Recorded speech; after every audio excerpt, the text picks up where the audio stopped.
지난 한 주간 한국에 많은 일들이 있었는데 11월 15일 무슨 날인지 아시나요?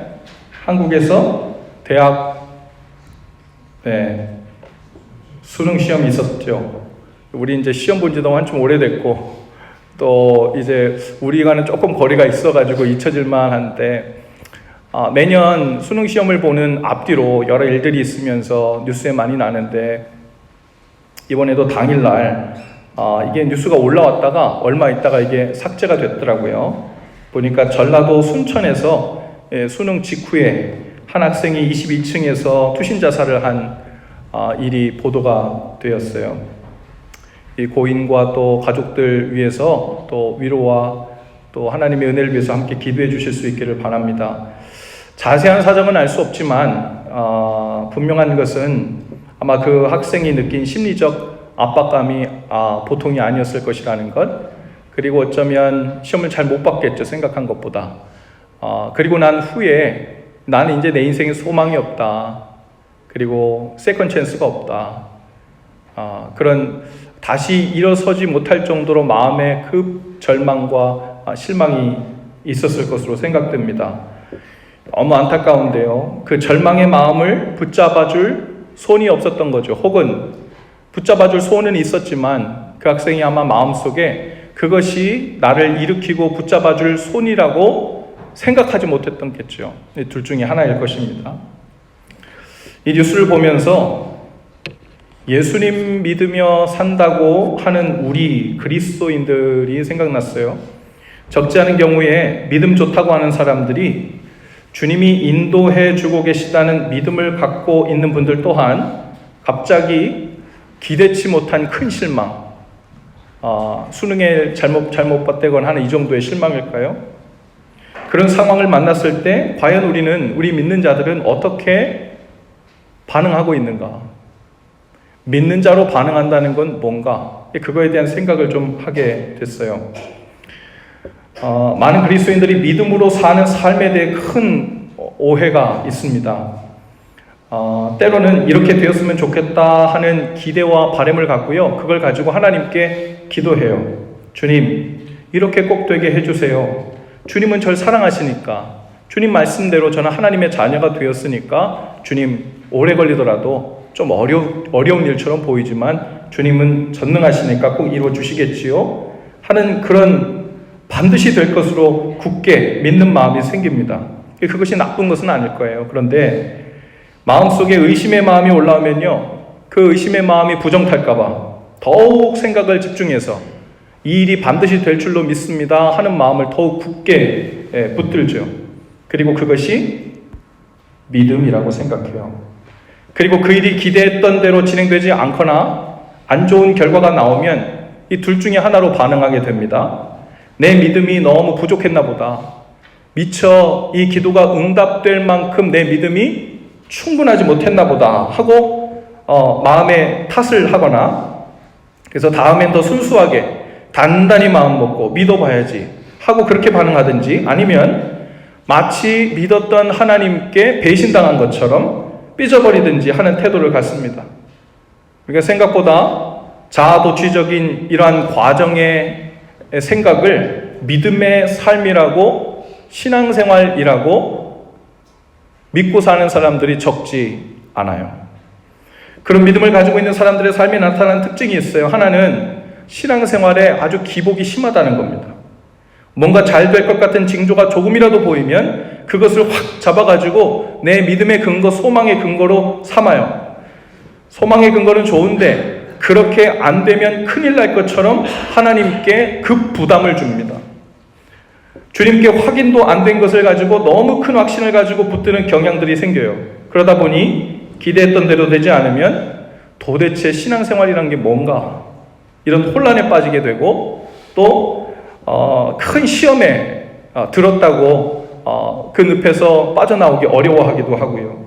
이 절망의 늪에서 허우적거리는 모습들을 자주 보게 돼요. 그런데 우리가 반드시 꼭 기억해야 할 게 하나 있습니다. 우리는 일이 되고 안 되고 하는 것을 믿는 것이 아니라 누굴 믿는 거예요? 하나님을 믿는 것입니다. 할렐루야. 그러니 일은 잘 되는 것처럼 보일 수도 있고 안 되는 일처럼 보일 수도 있어요. 아직 끝나지 않았기 때문에. 그러나 신실하시고 선하시고 약속을 주신 하나님이 내가 여기까지 파이널라이즈 했다, 내가 이룬 것이다 라고 우리에게 말씀해 주시지 않는 한 우리가 먼저 마음을 덮고 트라이를 덮고 믿음을 접는 일이 없어야 하지요.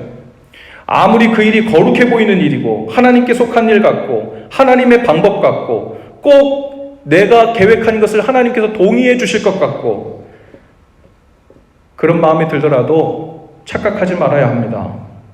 주님은 대부분의 경우 부족한 우리의 지혜대로, 플랜대로, 계획대로 움직이시지 않아요. 주님의 지혜와 주님의 방법을 사용하십니다. 우리는 베스트 웨이를 찾을 때 우리는 한계가 있는 사람들이잖아요. 그러니까 내 눈앞에 보이는 것, 현재라는 내 위치에서 주위를 쫙 둘러봤을 때 가능성 있는 보이는 것들을 갖다가 조합을 해요. 그리고 거기에서 제일 좋아 보이는 그 길이 베스트 웨이라 생각하고 확신을 해요. 하나님 눈에도 그 길이 베스트 웨이일 거라고 보일 거라 착각하는 거죠. 그런데 하나님은 우리의 과거와 우리의 현재와 미래까지도 다 한눈에 보시고 빅픽처를 그리시는 분이세요. 앞뒤 좌우를 다 보시고 운행하시고 계획하시는 분이세요. 그러니 우리 눈에는 보이지 않는, 우리는 도저히 계획할 수 없는, 지금 눈앞에는 당장 잘 돼 보이는 일로만 우리는 붙잡을 수 있는 일, 그것과 계속해서 충돌하고 혼동하게 되는 일들이 아주 많다는 것, 아니 대부분이라는 것. 그것이 성경에서 먼저 믿었던 사람들의 신앙 고백들 아닙니까?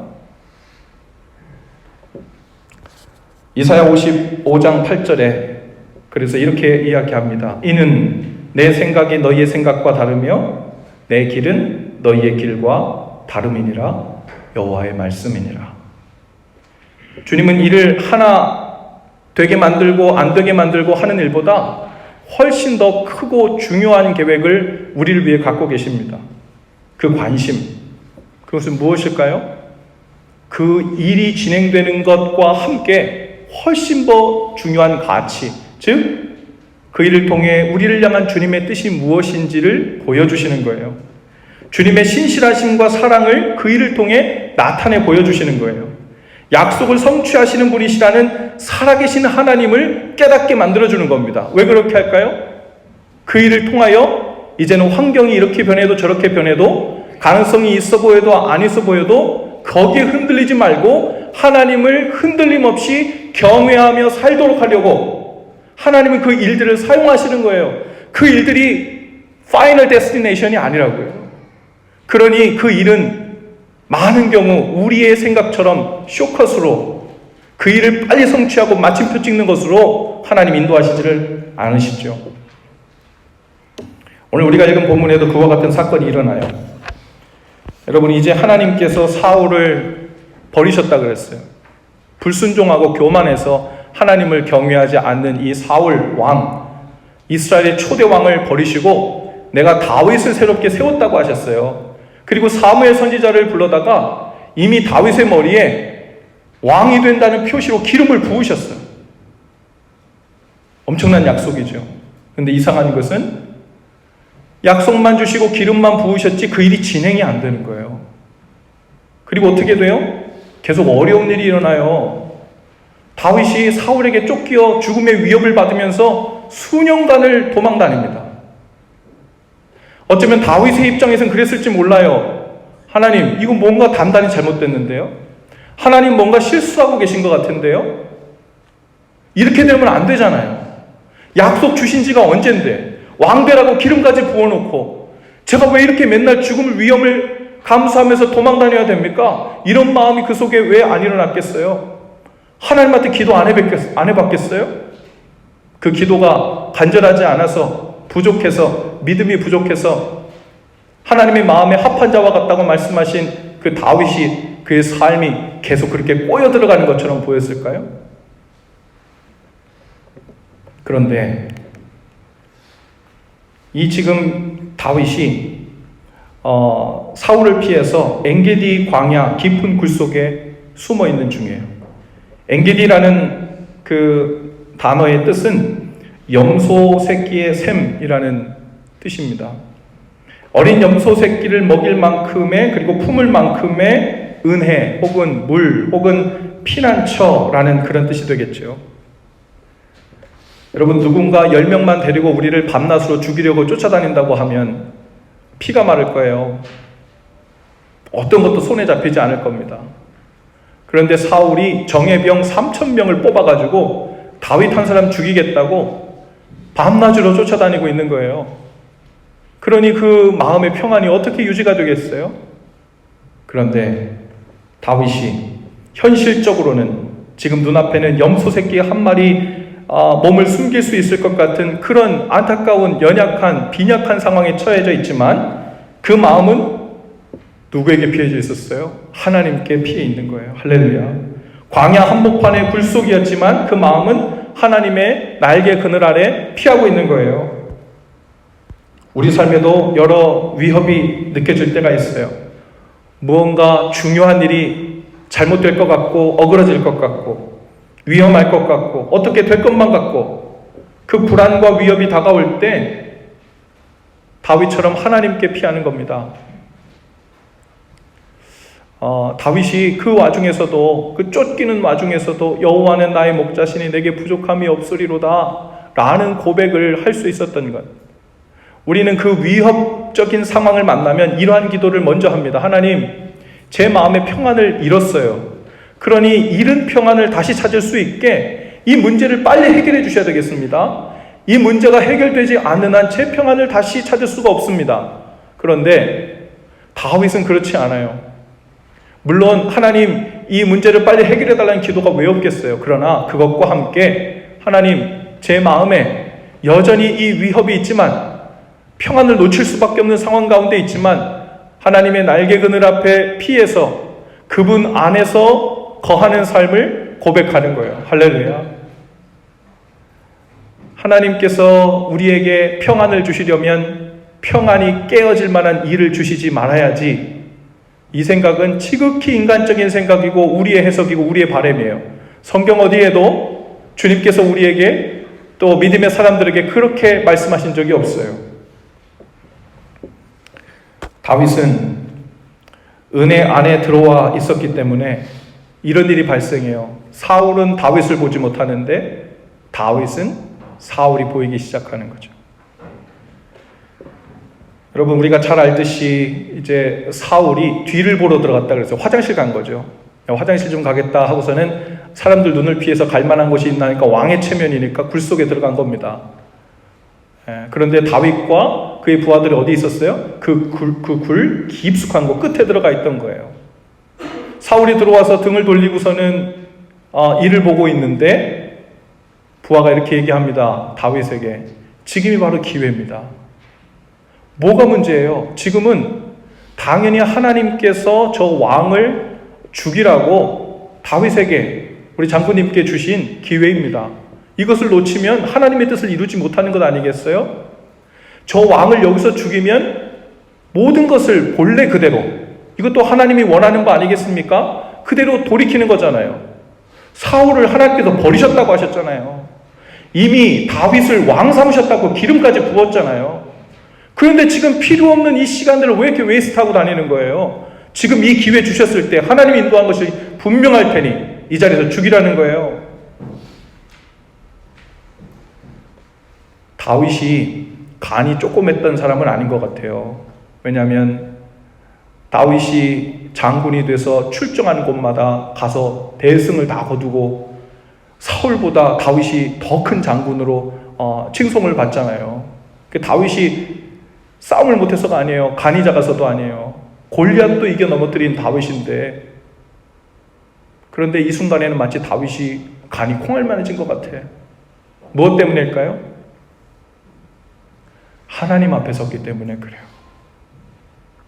하나님께서 기름 부은 자를 내가 해야 하는 것이 하나님의 뜻이 아닐 수도 있다는 가능성이 있기 때문에 정황만 바라보고서는 절호의 기회고 모든 것을 원래 자리로 빨리 되돌릴 수 있는 쇼컷이라고 생각할 수 있는데 다윗의 마음에는 그 모든 정황이고 상황이고 이게 첫 번째가 아니라 하나님 앞에 서 있는 하나님을 경외하는 마음이 첫 번째인 거예요.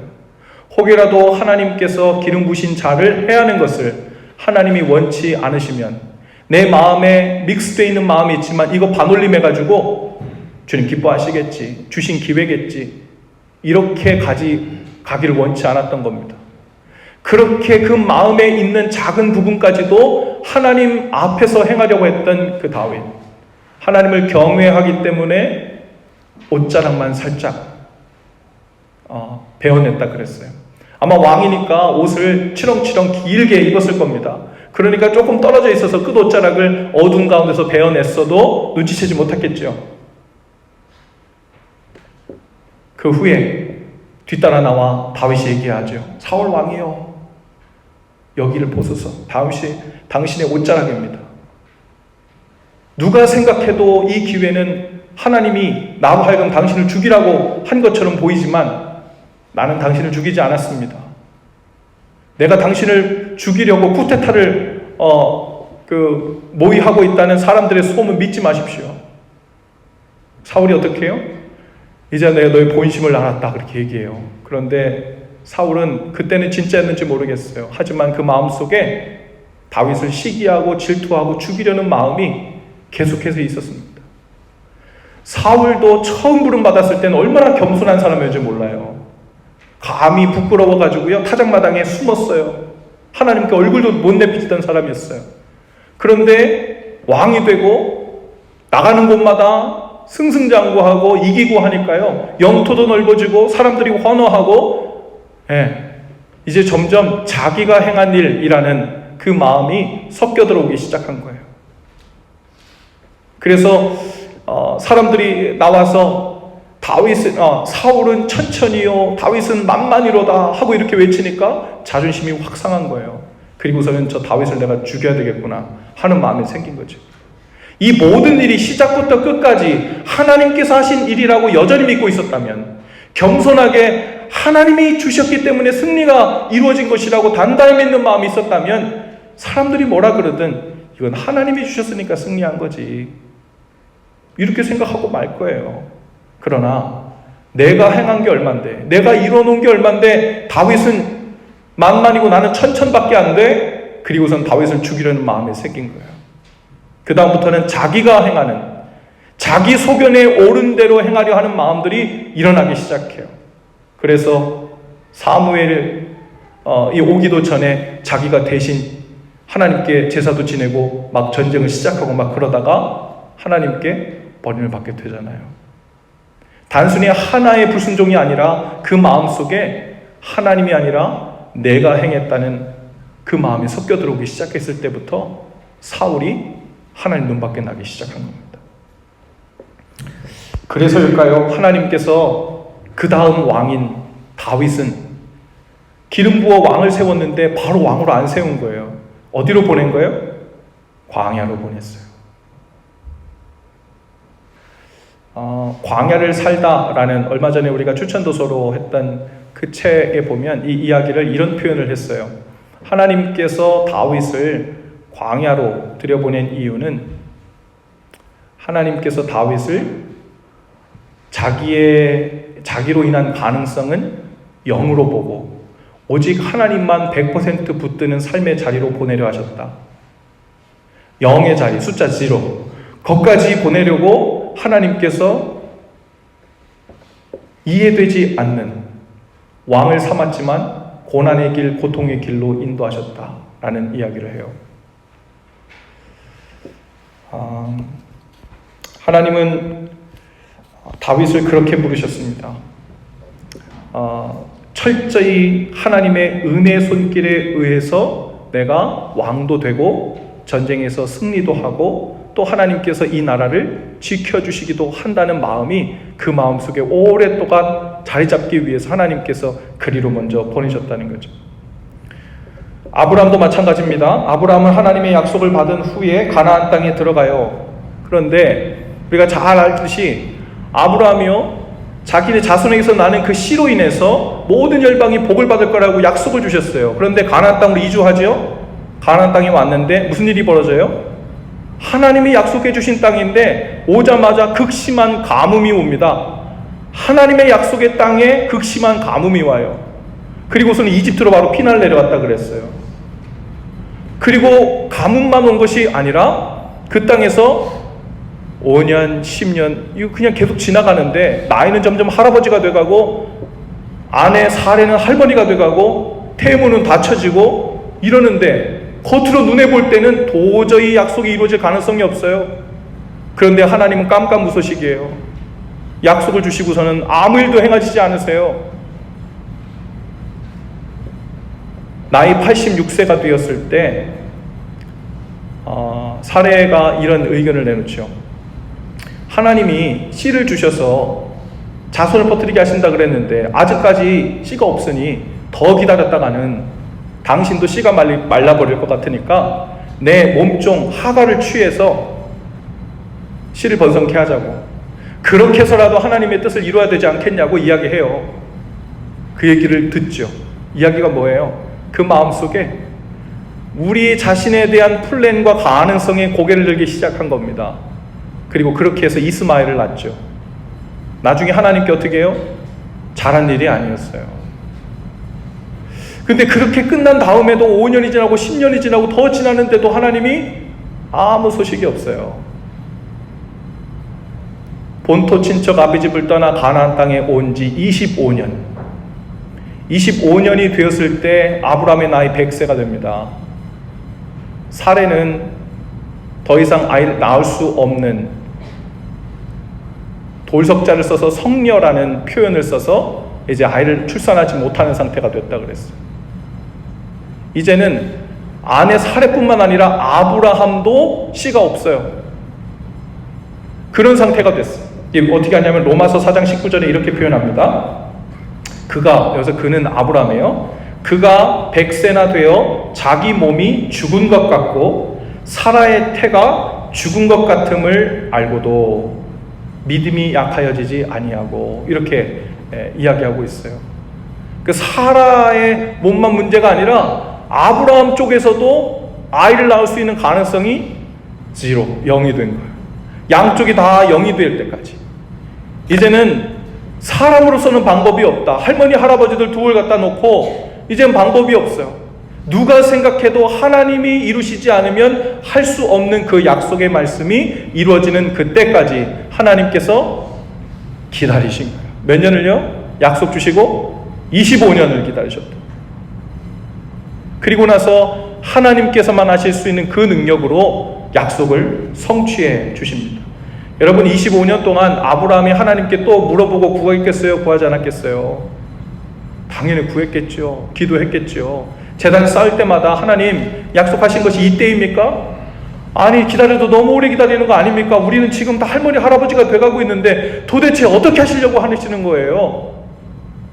사라와 아브라함의 생각으로는 도저히 방법이 없는 거예요. 그런데 그 방법이 없는 바로 그 맨 밑바닥 그들의 생각이 다 내려줘놨을 때 이제는 기적이 아니면 하나님도 오시는 손길이 아니면 안 된다라는 그 시점에서 주님이 일하시기 시작했습니다. 요셉도 그렇게 사용하셨어요. 요셉은 우연히 오가다 불행이 닥친 것이 아닙니다. 요셉도 어쩌면 마음속에 하나님을 신뢰하는 마음은 있었지만 그 과정에서 마음에 혹시나 하는 그런 마음이 있었을 거예요. 보디발의 집에서 종살이를 할 때 인정을 받아가지고 총무가 되잖아요. 그러니까 점점 주위가 높아지니까 이러다가는 내가 주인 눈에 들어가지고 자유의 몸이 되지 않을까? 이런 기대가 있었겠지 왜 없었겠어요? 그런 소망이 있었을 거라고요. 인간이니까. 그런데 어떻게 돼요?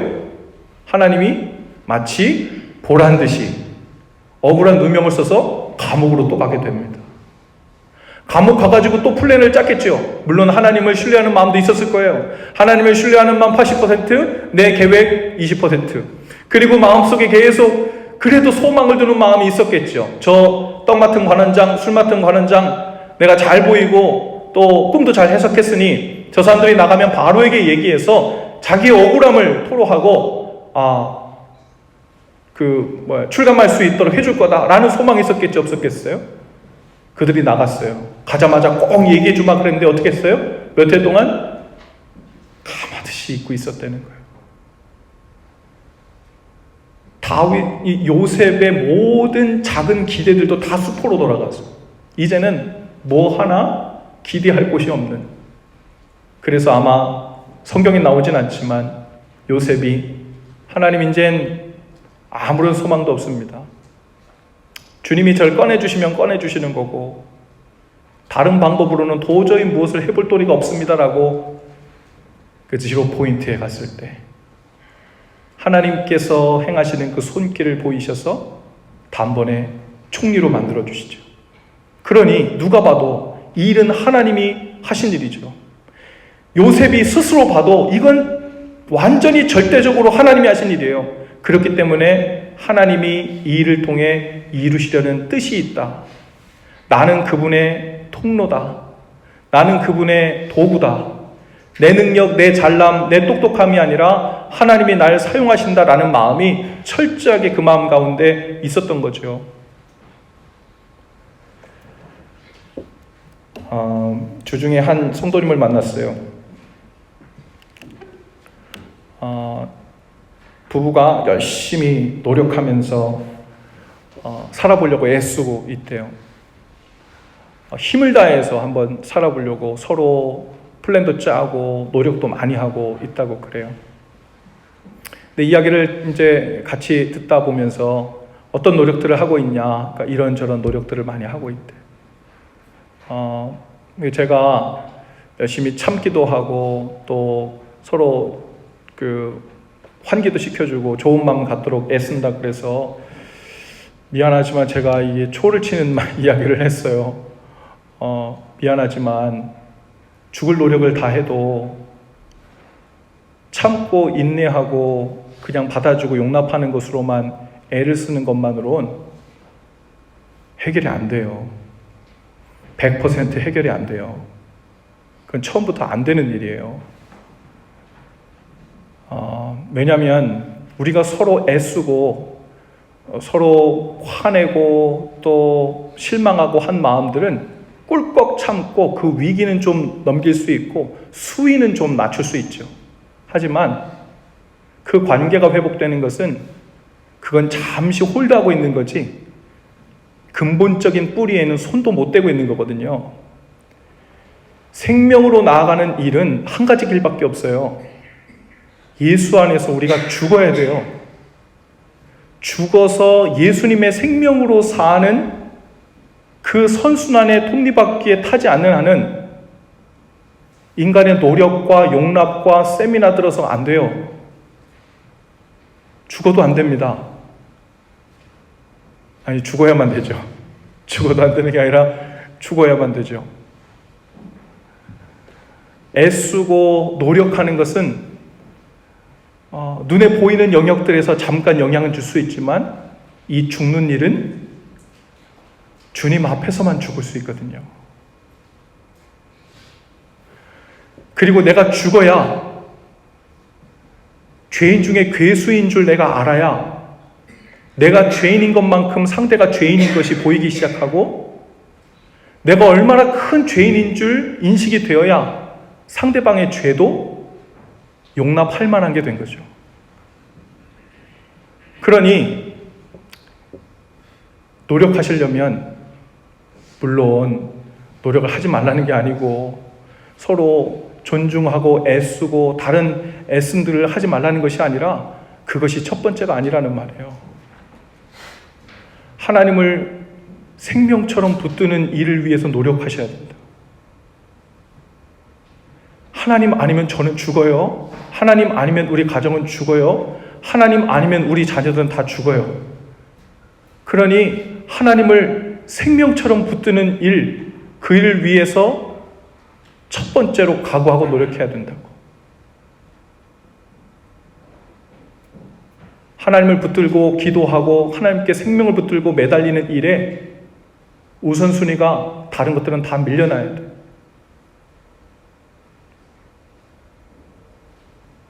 다른 약속들을 지킬 수 있으면 아예 하나님께 기도하고 하나님 예배하는 시간들은 아예 잡지도 말고,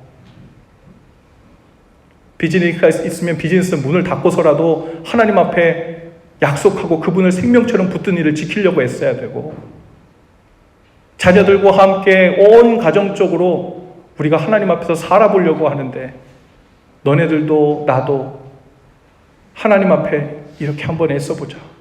이거 아니면 방법이 없다. 온전히 하나님을 붙들고 그분께 매달리는 일, 충분히 하는 일 말고 그 다음부터는 해결이 안 돼요. 왜 안 될까요? 영까지 안 내려갔기 때문에 그래요.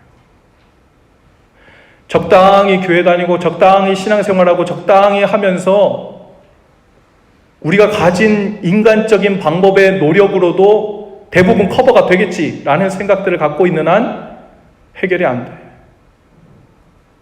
어쩌면 하나님께서는 끝까지 기다리실 거예요. 언제까지요? 얘가 아직도 뭘 이해를 못했구나. 이 가정이 아직도 뭘 어떻게 돌아가는지 모르는구나.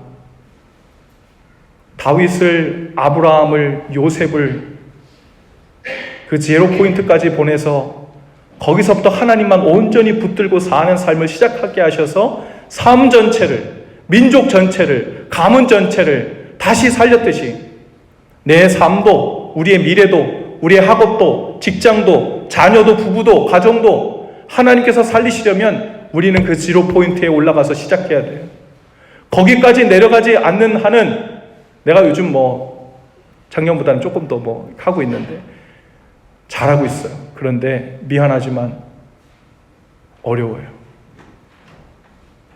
어떨 때는요, 성도들 중에 너무 마음에 이게 자유한 생각들도 있을 수 있어요. 어떤 사람들은 야, 하나님이 얼마나 좋으신 분이신데, 그 사랑이 얼마나 넓으신 분이신데, 그래서요 하나님을 뜨겁게 사랑하고 그분만으로 산다는 데까지 내려가 본 적도 없어. 그런데 이미 일찍부터 너무 자유로워. 하나님 다 이해하시오. 예배 한 번 빼먹어도, 또 한 번씩 예배 안 드려도, 그리고 하는 거 불성실해도 괜찮아. 다 하나님 이해하시지 우리는 딱딱한 율법주의자들 아니야. 물론 율법주의자 아니죠. 그러나 하나님을 뜨겁게 사랑하는 데까지 간 다음에 그 다음에 그 자유를 얘기해야 돼요. 그러면 그 사랑하는 것이 뜨겁잖아요. 우리가 예수님을 사랑하는 마음이 뜨거워요. 오늘 우리가 추천도서 한 것처럼 내 행위와 말의 모든 동기가 예수님을 사랑하는 갈망으로부터 시작되는 것이 내 삶 속에 꽉 차 있어요. 그런데 상황이 안 돼서 예배도 못 드릴 수 있고 이런저런 일도 있을 수 있어. 그러면 예수님을 사랑하는 그 마음은 오해받지 않아요. 그런데 예수님이 최고라는 그분만으로 산다는 데까지 가본 적이 없어요. 그런데 합리적이고 세련되고 이런 것들만 배워. 하나님은 너무 너그러우셔서 대강 어느 정도 하면서 살면 된다는 생각들 가운데 너무 일찍 자유로워요. 그건 하나님을 높여 부르는 게 아니에요. 하나님으로 전부가 되는 일까지 먼저 가야 돼. 거기까지 갈 때는 때로는 율법적으로 보여도, 때로는 마치 막무가내로 가는 것 같아 보이고, 앞뒤 잘 가리지 않는 것처럼 보여도 전심을 다해 생명이 거기 걸린 줄 알고 가야 돼. 그 다음부터 그 사랑 안에서 자유함이, 공간이 생기기 시작합니다. 그 사랑은 확실하니까. 여러분, 예배 드리는 거, 기도하는 거 하나님 앞에서 무엇 이렇게 정하시고 목숨 걸었다 생각하고 붙드세요. 물론 다른 일들도 해야 되겠죠. 그러나 둘 중에 하나만 해야 된다면 다른 거 다 접고 마치 하나님께 내 삶에, 우리 가정에, 내 인생의 모든 것이 달린 자처럼 먼저 붙들려야 돼요.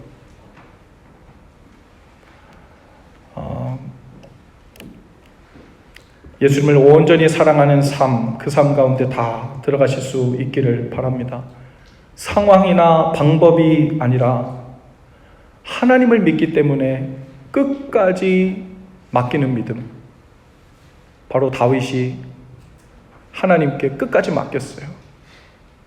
대강 자신의 생각에도 이렇게 될 것 같으니까 하나님의 생각을 반올림해서 간 것이 아니라 끝까지 하나님 손에 맡겼어요.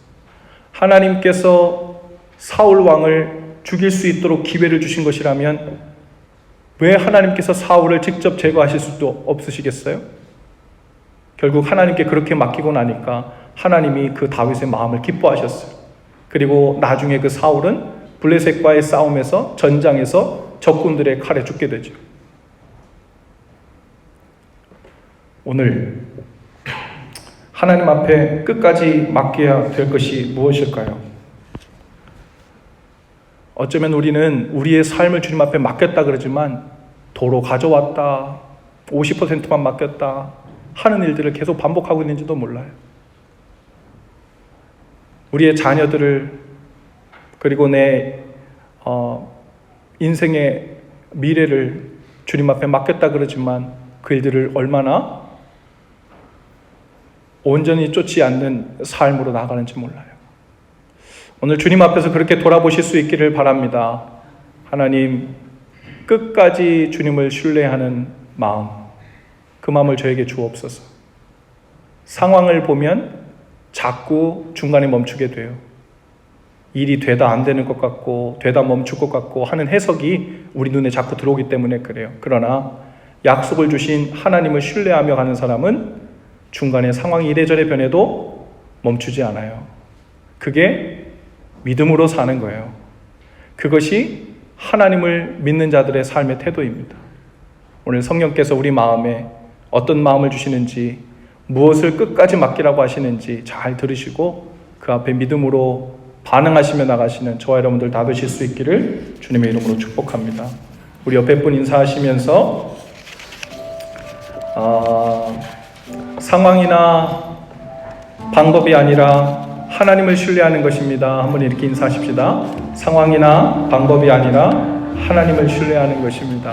네, 우리 모두 자리에서 다 일어나십시다. 오늘 주신 말씀 붙들고 우리 헌신 기도를 함께 한 후에 함께 찬송하기를 원합니다.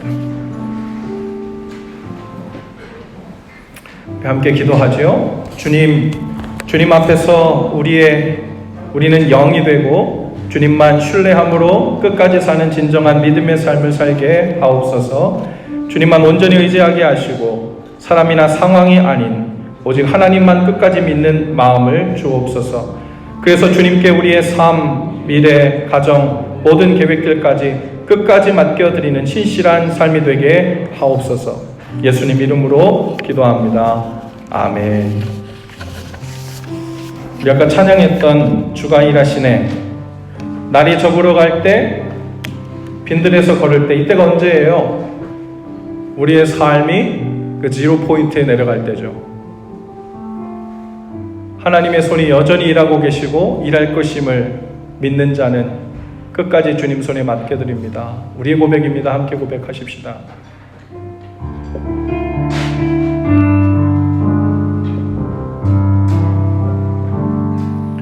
날이 저물어 갈 때, 빈들에서 걸을 때, 그때가 하나님의 때. 내 힘으로 안 될 때, 빈손으로 걸을 때, 내가 고백해 여호와 이래. 우리 한 번 더. 날이 저물어 갈 때, 날이 저물어 갈 때, 빈들에서 걸을 때, 그때가 하나님의 때. 내 힘으로 안 될 때, 빈손으로 걸을 때, 내가 고백해 여호와 이래. 주가 일하십니다. 주가 일하시네. 주가 일하시네. 주께 아끼지 않는 자에게.